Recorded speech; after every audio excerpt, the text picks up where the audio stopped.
Sampaikan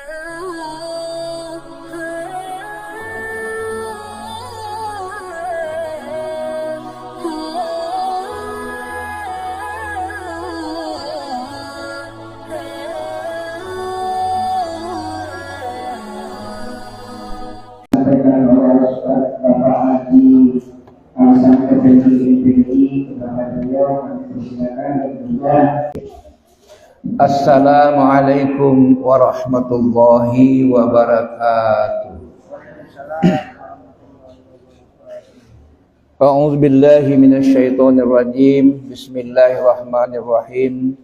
Alhamdulillahirabbil alamin. Assalatu wassalamu ala asyrafil anbiya'i wal mursalin wa ala alihi wa sahbihi ajmain. Asyhadu an la ilaha illallah wa asyhadu anna Muhammadan abduhu wa rasuluh. Allahumma shalli ala Muhammad wa ala ali Muhammad. Ayyuhal muslimuna rahimakumullah, ittaqullaha haqqa tuqatih wa la tamutunna illa wa antum muslimun. Bapak-bapak dan ibu-ibu jamaah Masjid Al-Aqsa yang dimuliakan Allah, mari pertama-tama kita bersyukur kepada Allah Subhanahu wa taala pada saat ini nikmat Allah masih diberikan kepada kita semua berupa nikmat kesehatan jasmani dan rohani, nikmat kesempatan dan waktu, dan lebih-lebih lagi nikmat iman dan Islam. Selawat dan salam mari kita sampaikan kepada junjungan kita Nabi Muhammadin sallallahu alaihi wasallam, berikut keluarganya, sahabatnya dan pengikutnya yang setia hingga akhir zaman. Bapak-bapak dan ibu-ibu jamaah kaum muslimin muslimat yang memuliakan Allah Subhanahu wa taala. Sebelum kita memasuki materi kajian tentang masalah macam-macam takdir Allah, saya mengajak kepada kita semua, marilah sama-sama kita menjaga persatuan dan kesatuan. Marilah kita jalin ukhuwah persaudaraan kita. Jangan kita memandang golongan, jangan kita memandang paham, tetapi kita bersatu dalam rangka melaksanakan syariat Islam. Perlu kita ketahui bahwa agama kita tidak ada macam-macamnya. Agama kita hanya satu, yaitu Islam. Innad dina indallah Islam. Sesungguhnya agama yang benar di sisi Allah hanya agama Islam. Kenapa saya menyampaikan ini?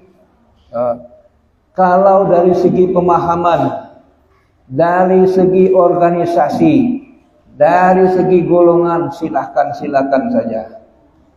Tidak ada kita perpecahan, tidak akan menjadi suatu permasalahan. Tetapi dalam soal agama hanya satu, Islam, dinullah. Jangan sampai karena beda pemahaman, beda golongan, ya, sampai kita memutuskan atau pecah persaudaraan. Ini. Kemudian selanjutnya saya cerita sedikit. Beberapa hari yang lalu sempat jalan-jalan, yaitu menemui saudara, ya, yang di Bandung, salah seorang guru besar, ya, Universitas Islam Bandung dan Universitas Jayabaya. Beliau mengajar di situ, dan satu hal yang sangat menarik, ya, yang dapat kita contoh. Ternyata seorang guru besar, ya, sampai saat ini masih mengajarkan baca tulis Al-Quran kepada umat jamaah yang betul-betul belum mampu baca Quran. Ini yang dapat kita contoh. Jadi adik kami itu ada 2 tempat mengajarkan Iqra 1 kepada bapak-bapak dan ibu-ibu. Ada yang muridnya 6 orang, ada yang muridnya 8 orang. Mulai dari Iqra 1. Kan langkah seorang profesor ngajar Iqra. Saya merenung pada saat itu, lalu saya bertanya, oh Dindo, apa motivasinya? Ngapo dalam ngajar Iqra? Dengan senyum dia menjawab bahwa yang akan melekat dan sangat melekat, nah itu, yang akan melekat dan sangat melekat adalah yang mengajarkan Quran dari alif sampai ya. Nah, coba, mana kita masih belajar Quran sekarang? Nah, jadi ini ilmu. Jadi insya Allah ini alhamdulillah sudah aku jalankan setiap hari Sabtu di daerah Lojosari. Di situ ada 16 remaja, yaitu anak SMA, SMK, yang setiap hari Sabtu ba'da asar yaitu belajar Al-Quran. Sudah berjalan 1 bulan. Maksud saya apa? Yo bapak-bapak dan ibu-ibu, mari kita ajari anak-anak kita di rumah. Ya sepacak kita. Jangan cuma diserahkan kepada guru ngaji. Itu maksud kita. Nah, kan tadi yang betul-betul melekat, ya, dunia sampai akhirat, apabila seseorang tahu alif dari kita, itu suatu kebahagiaan yang sangat luar biasa. Ibu bapak yang berbahagia, mari kita memasuki kajian kita pada kesempatan ini.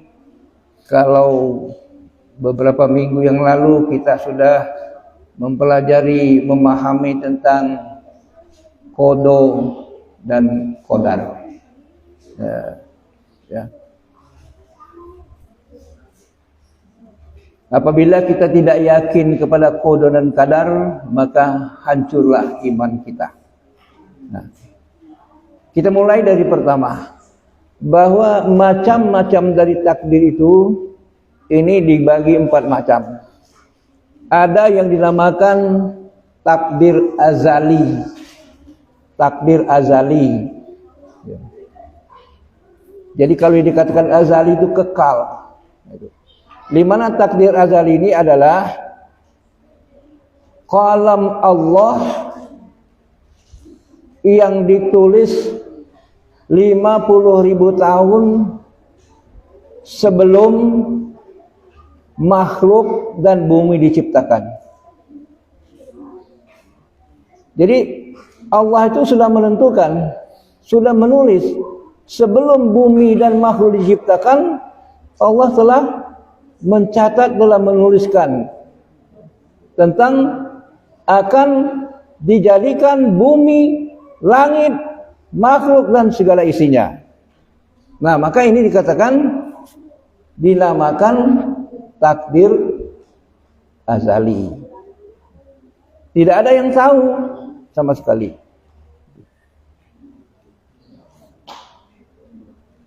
Nah, nak berkacamata pula ini. Alhamdulillah, berkacamata masih pacak baca.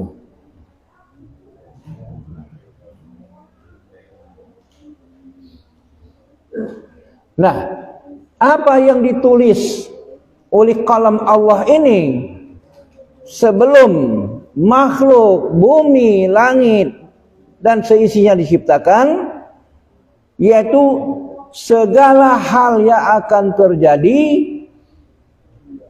dari mulai makhluk, bumi, langit dan isi yang diciptakan sampai hari kiamat. Ini. Jadi inilah kalam Allah yang azali. Semua yang akan terjadi mulai sejak diciptakan langit, bumi dan makhluk itu sampai hari kiamat. Bagaimana? Apa dasarnya Allah berfirman, ma asaba min musibatin fil ardi wala fi anfusikum illa fi kitabim min qabli an nabra'aha. Firman Allah, tiada suatu bencana pun yang menimpa di bumi dan tidak pula pada dirimu sendiri melainkan telah tertulis dalam kitab yang dinamakan Lauhil Mahfuz sebelum kami menciptakannya. Inilah pemahaman dari takdir azali. Rasulullah SAW bersabda dalam hadisnya, kataballahu maqadirul khalaiqi qabla ay yakhluqas samawati wal ard bi khamsina alfa sanatin qala arshuhu 'alal ma. Allah telah menulis takdir seluruh makhluk 50.000 tahun sebelum Dia menciptakan langit dan bumi, dan arasy-Nya berada di atas air.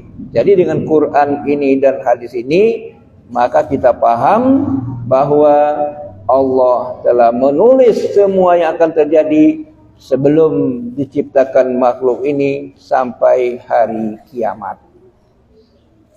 Di mana tulisannya? Itulah terdapat di Lauhil Mahfuz, langit yang paling tertinggi. Kemudian kita lanjutkan takdir umuri namanya. Namanya takdir umuri.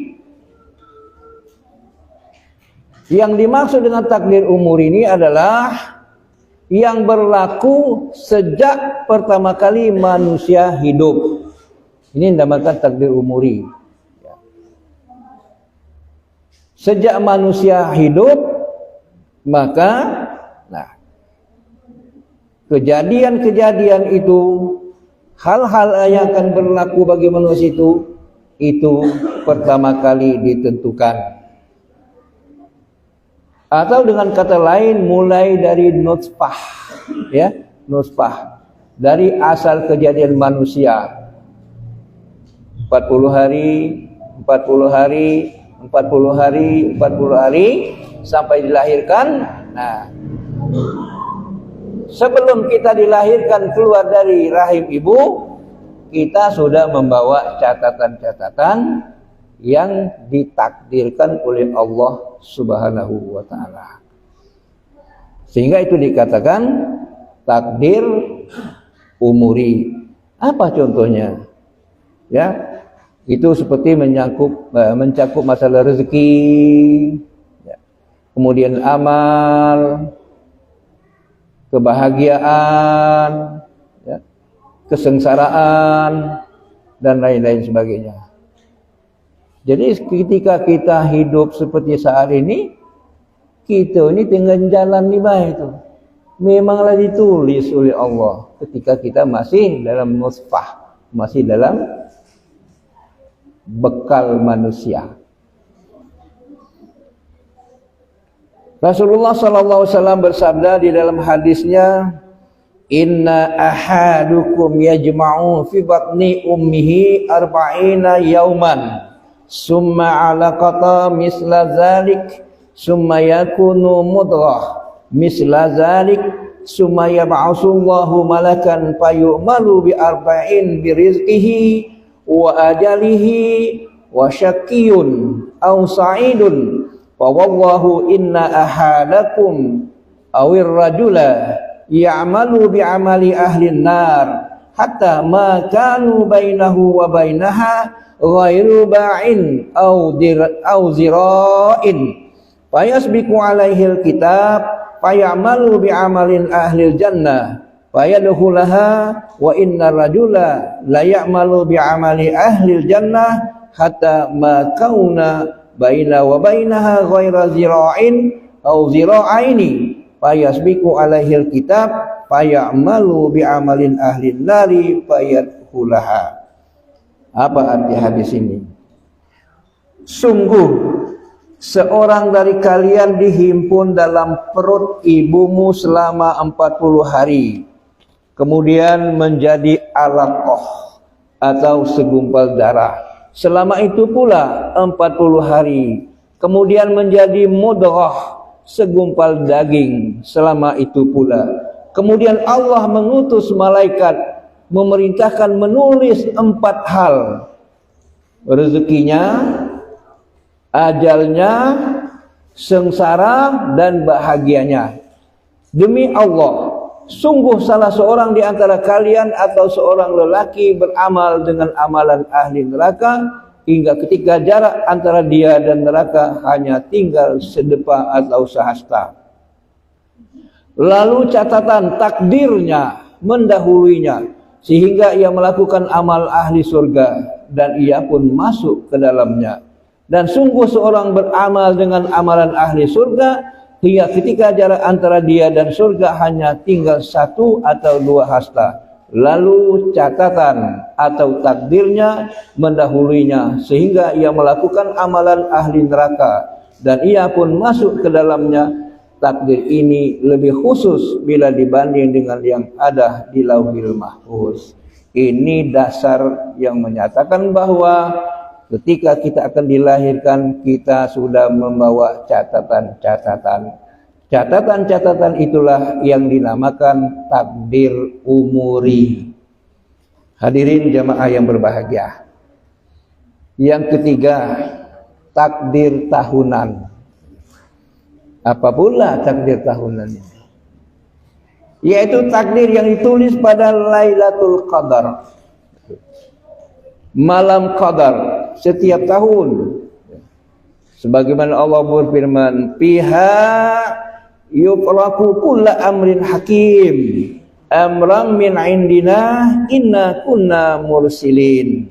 Pada malam itu dijelaskan segala urusan yang penuh hikmah, yaitu urusan yang besar dari sisi kami. Sesungguhnya kami adalah yang mengutus rasul-rasul. Al-Quran surah Ad-Dukhan ayat 4 dan 5. Nah, yang dikatakan takdir tahunan ini yaitu catatan-catatan Allah yang ditentukan setiap tahun. Apa contohnya lagi? Puasa. Ya, puasa itu ditentukan di bulan Ramadan setahun sekali. Apalagi kurban. Kurban hanya di bulan haji. Nah, itu tidak ada di kurban di bulan lain. Kalau namanya kurban Idul Adha, yaitu pada hari raya Idul Adha. Ini yang dikatakan takdir tahunan. Nah, di mana takdir tahunan ditulis? Juga ditulis di Lauhil Mahfuz.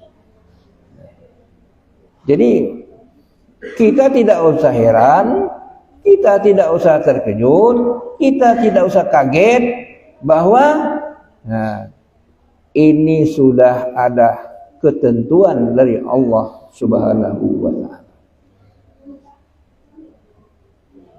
Kalau masalah hitungan bulan itu tergantung hisab. Kadang-kadang kita 30 hari, kadang-kadang 29, tapi tidak pernah 28 hari sebulan itu. Ya, kecuali bulan itu Februari atau bulan nasional. Kalau Arab kita puasa, kalau tidak 29, 30. Maka dikatakan cukup 1 bulan. 29 cukup, 30 cukup. Siapa menentukan ini? Inilah yang dinamakan takdir tahunan. Bapak-bapak dan ibu-ibu yang berbahagia, mungkin 5 menit lagi selesai. Sekarang kalau ada takdir tahunan, ada namanya takdir harian. Ya, takdir harian. Apa pula yang dinamakan takdir harian? Takdir harian itu ialah segala sesuatu yang ditakdirkan terjadi dalam sehari-hari. Baik penciptaan Allah, baik itu rezeki, baik yang dilahirkan hidup, maksudnya baik juga yang mati meninggal seseorang. Demikian juga pengampunan dosa dari Allah. Juga yaitu kesusahan-kesusahan yang diberikan Allah Subhanahu wa taala. Maka peristiwa-peristiwa yang dialami oleh manusia dalam sehari-hari itu, maka itu dinamakan takdir harian. Bagaimana kata Allah? Kullu yaumin huwa fi sya'nin. Setiap waktu dia dalam kesibukan, yakni urusannya menyangkut makhluknya. Ini Bapak-bapak dan saudara-saudara, ibu-ibu yang berbahagia, inilah ya kajian kita yang terakhir yang membicarakan masalah pembagian takdir dari Allah Subhanahu wa taala. Pertama kita ulangi takdir azali, kemudian ada namanya takdir umuri, ada takdir tahunan, dan ada takdir harian. Mungkin bertanya, ngapa dak katik takdir bulanan? Cuma ada ya tahunan dan harian. Tak usah tanya aku itu. Aku juga tak baca jawabnya. Itu sudah takdir Allah. Dan kita rasakan seperti saat ini. Sebagai penutup kajian ini, bapak-bapak, ibu-ibu, saudara-saudaraku seiman dan seislam, jangan terlalu dalam pesan aku, jangan terlalu dalam menanyakan soal takdir. Tidak usah terlalu dalam. Yang penting kita ketahui takdir itu dan kita imani takdir itu. Karena ilmu kita tidak akan sampai ke situ. Ya. Tidak akan sampai ke situ. Jadi lebih baik kita jalani baik. Yang penting kita tahu takdir azali ya, takdir umuri ini, takdir tahunan ini.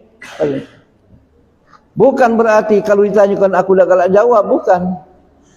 Memang ada di sini larangan bicara takdir terlalu detail. Nah ini. Ya. Kenapa? Karena kemampuan kita untuk melaksanakan itu atau mengetahui itu tidak akan sampai. Contohnya, ya. Ayat yang sering dibaca dalam kita imam solat, seperti dalam surah Al-Isra ayat 85. Wa yas'alunaka 'anir ruh qul ruhi min amri rabbi wa ma utitum min ilmi illa qalila. Ini contoh. Dan mereka bertanya kepadamu tentang ruh. Katakanlah, ya, ruh itu termasuk urusan Rabbku. Jadi kalau ada yang nanyakan tentang ruh, tidak usahlah kau tanyakan ruh itu urusan Tuhan, urusan Allah, itu maksudnya.